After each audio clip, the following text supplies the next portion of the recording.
4 September 2025 रोजी राष्ट्रवादी काँग्रेस शरदचंद्र पवार पक्षातर्फे राष्ट्रीय महामार्ग भंडारा याच्या कार्यालयात निवेदन देण्यासाठी गेले असता तेथील कार्यालयात दिवस असून सुद्धा एकही अधिकारी उपस्थित दिसून आले नाही।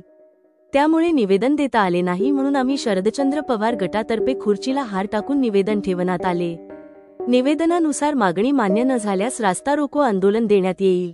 यांची प्रशासन यानंही दखल घ्यावी असा इशारा राष्ट्रवादी काँग्रेस शरदचंद्र पवार, जिल्हाध्यक्ष गीतेश ठोंबरे, राष्ट्रवादी काँग्रेस पार्टी शरद पवार वाहतूक विभाग भंडारा यांच्या वतीने देण्यात आले। भंडारा एक्सप्रेस डिजिटल करिता राकेश शामकुवर। आणि जे समस्या आम्ही कलेक्टरकडे पीडब्ल्यूडी कार्यालयामध्ये देतो ते समस्या इथं कचऱ्याच्या डब्यामध्ये फेकल्या आहेत। याचे अधिकारी जे इथं उपस्थित आहेत ते सांगतात की साहेब अपडाऊन करतात, जबकि प्रत्यक्षात असं लक्षात आलं की इथं कोणीच येत नाही। आणि यांच्या जे ऑफिस आहे हा या समोर या हा यांचा ऑफिस जो आहे हा इथं बंद अवस्थेत पडलेला आहे। या साहेब इकडे या, हा इथं या हे अधिकारी कार्यरत आहेत म्हणून यांची इथं बोर्ड लावलेला आहे मानवडकर साहेब, श्री SD मानवडकर साहेब, परंतु हे इथं उपस्थित नाहीत। त्याच्यानंतर समाजातील अनिष्ट रूढी रोगराई दूर करण्याचे साकडे घालत इडापिडा घेऊन जागे मारबत असे म्हणत मारबतीची मिरवणूक काढण्यात येते। त्याचबरोबर राजकारणी, भ्रष्टाचार, दहशतवाद आदी मुद्द्यांवर बडगे उभारण्यात येतात। वर्षभर चर्चेत राहणाऱ्या समस्या, प्रश्नांना या माध्यमातून वाचा फोडण्यात येते। गांधी चौक येथील छोट्या बाजारांमधील निघालेल्या या बडग्याला बघण्याकरिता मोठ्या प्रमाणात नागरिकांनी गर्दी केली होती। तर गांधी चौक मध्ये हा बडग्या येतात परिसरातील नागरिकांनी देखील मोठी बघण्याची गर्दी केली। भंडारा एक्सप्रेस डिजिटल करता अजय मेश्राम, भंडारा। यांच्या ऑफिसमध्ये आल्यानंतर असं लक्षात येते की यांच्या ऑफिसमध्ये मागच्या 5-6 दिवसापासून कोणीच आला नसेल अशी धूळ बसलेली आहे। आणि हे साहेबांची खुर्ची, हे बघा ह्या चेअरचे फोटो घे, या चेअरच्या फोटोवरून समजत आहे का इथं तो मागच्या 7-8 दिवसापासून कोणी नाही बसला आहे। आणि आम्ही राष्ट्रवादी काँग्रेस पक्ष शरदचंद्र पवार पक्षातर्फे साहेबांचा निषेध म्हणून, साहेबांचा मृत्यू झाला म्हणून त्यांच्या श्रद्धांजली म्हणून हार वाहत आहोत।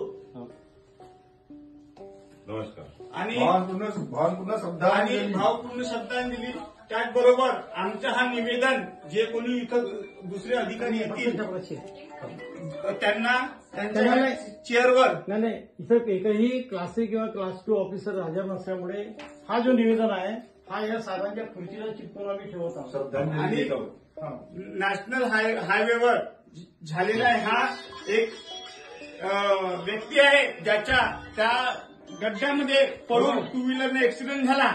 मानवडकर साहेब आपल्या घरी मस्त समोसे खात आहेत, जेवण करतायत आणि ह्या व्यक्तीच्या घरी उदरनिर्वाहाच्या समस्या निर्माण झाल्या आहेत। तरी याचे 2 छोटे मुलं आहेत, बायको आहे, त्याच्या उदरनिर्वाह कसा चालेल त्याचं खूप मोठ्या समस्या आहेत। हा तर आम्हाला एक मिळालेला व्यक्ती आहे। याच्यासारखे असे काही लोक आहेत जे रोज तिथे त्यांचे ऍक्सिडेंट होतात। आम्ही स्वतः बघतो आणि बघितल्यानंतर त्याच्या आम्ही कमीत कमी हा आमचं 6वं निवेदन आहे जो आम्ही साहेबांकडे घेऊन आलेलो आहे। तरी आम्हाला या झोपलेल्या सरकारला हे सांगायचे आहे की साहेब लोकांच्या जीवासोबत खेळा नको, लोकांना न्याय द्या। लोक सरकार आमच्याकडून रोड टॅक्स घेते, सर्व प्रकारचे टॅक्स घेते, मग आम्हाला सोयी सुविधा का बरं देत नाही। तरी आमची राष्ट्रवादी शरदचंद्र पवार पक्षातर्फे आपल्याला विनंती आहे साहेब की आमच्या ह्या रोडच्या समस्या दूर कराव्या। जय हिंद, जय महाराष्ट्र, जय राष्ट्रवादी। येत्या 1-2 दिवसात जर वरती रोडचं जर काम पूर्णपणे झालं नाही तर राष्ट्रवादी शरदचंद्र पवार गटातर्फे भव्यचा आंदोलन करण्यात येईल। आणि ते कंपाऊंड वॉल जो बनलेली आहे याची आणखी 4-5 दिवसामध्ये अगर तिथं रोडचं काम व्यवस्थित झालं नाही तर मी स्वतः तिथं JCB घेऊन जाईन आणि नाली खोदीन आणि तो रोड कायमस्वरूपी बंद करून देईन असं मी साहेबांना आज या व्हिडिओद्वारे आणि ह्या पत्राद्वारे आवाहन करत आहे। वाहतूक विभागाकडून शरद पवार गटाकडून आवाहन देत आहे। चला. ते तुमसर हा जो संपूर्ण जो रस्ता आहे ह्या शास्त्री चौकापासून आपण समजा निघाले गेलो तर चालना कठीण आहे. आणि ते कंपाऊंड वॉल जो बनलेली आहे गोसेची चाकडीच्या नंतर लहान पुलिया आहे त्या पुलियाजवळ तर एवढी दयनीय अवस्था आहे की म्हणजे पायी चालणंसुद्धा कठीण आहे. आणि तुमसर क्षेत्राचे माननीय आमदारसुद्धा आहेत ते सुद्धा त्या मार्गाने ये जा रोज करतात. त्यांनासुद्धा यांची दक्षता आहे पण त्यांनी अजूनपर्यंत त्या रस्त्याची दखल का बरं नाही घेतली हा एक आमचा प्रश्न आहे. आणि दुसरी गोष्ट आता 2 दिवसाच्या आधी आमच्या पार्टीचे एक मुलगा आहे त्या मुलाला एवढी दुखापत झाली आहे की त्याच्या पायाला आज फार मोठी याची जखम झाली आणि त्याच्या पायामध्ये बारीक बारीक छिद्रे म्हणजे ते कंकर गोट्याचे कंकर त्याच्या पायामध्ये होते. आणि आज तो दवाखान्यामध्ये गेला. दवाखान्यामध्ये त्याचा बँडेज वगैरे करून त्याचा सर्व करून आलो. त्यानंतर आम्ही मग पाटबंधारे आपलं इथं राष्ट्रीय महामार्ग ऑफिस जो आहे तिथे गेले असता निवेदन द्यायला गेलो.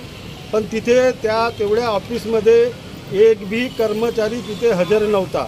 मात्र एक कर्मचारी होता तो साफसफाईवाला.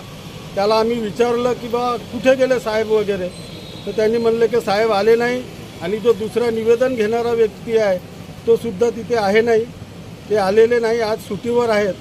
त्या निमित्तानं मग आम्ही त्यांना सांगितलं की साहेब कुठं गेले. साहेब म्हणाले की ते आले नाही.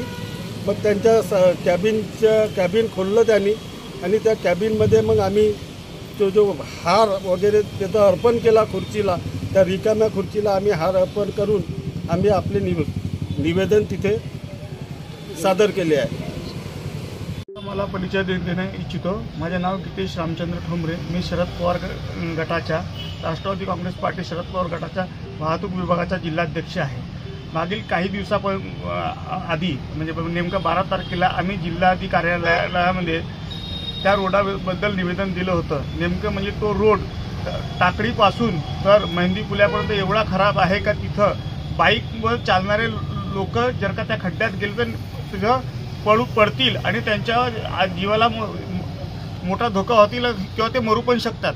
त्या संदर्भामध्ये मी 12 तारखेला कलेक्टरला निवेदन दिलं होतं. 12 ऑगस्टला आज 2 दिवसाआधी अशी घटना घडली की माझा एक कार्यकर्ता तिथून येता त्याच्या स्कूटीनं तो तिथं पडला आणि त्याच्या पायाची अंगठी तुटली.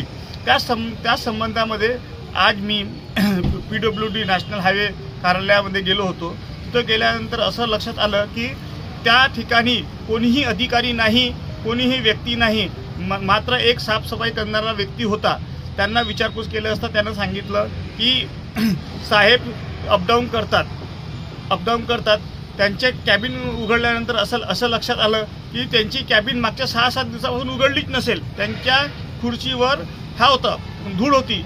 म्हणून आम्ही काय केलं की एक हार बोलवलं आणि त्या जो निवेदन आम्हाला PWD कार्यालय साहेबांना द्यायचं होतं त्यांच्या त्या खुर्चीला एक हार चढवून 2 फुलं चढवून तो निवेदन त्या खुर्चीला दिलं आणि साहेबांच्या आत्मेला शांती लाभो अशी आम्ही देवाप्रती मागणी केली. तसेच तो आमचा जो कार्यकर्ता होता ज्याचा पाय तुटला